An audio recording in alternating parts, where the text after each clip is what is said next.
സാമ്പത്തികമായ അഭിവൃദ്ധി ഉണ്ടാകാനും അതേപോലെ ആരോഗ്യത്തോടുകൂടെ ജീവിക്കാനൊക്കെ നിങ്ങൾ ആഗ്രഹിക്കുന്നില്ലേ?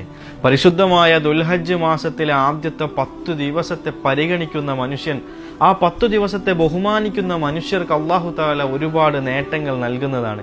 പരിശുദ്ധമായ ഖുർആനിനെ സാക്ഷി നിർത്തി അല്ലാഹു തആല പറഞ്ഞ 10 ദിവസങ്ങളാണ് ഈ ദുൽഹജ്ജിൽ ആദ്യത്തെ 10 ദിവസങ്ങളെന്ന് ഇബ്നു അബ്ബാസ് റളിയല്ലാഹു അൻഹുവിനെ പോലത്തെ വലിയ മുഫസ്സിരീങ്ങൾ പറയുന്നുണ്ട്. ഈ ദിവസങ്ങളെ പരിഗണിക്കുന്ന മനുഷ്യൻ അല്ലാഹു തആല സാമ്പത്തികമായ വർധനവ് നൽകും, കടം വീടാനുള്ള വഴികൾ എളുപ്പമാക്കി കൊടുക്കും, അതേപോലെ ആരോഗ്യം നൽകും, അവന്റെ കുടുംബത്തെയും അവനെയൊക്കെ അല്ലാഹു തആല സംരക്ഷിക്കുന്നതാണ്.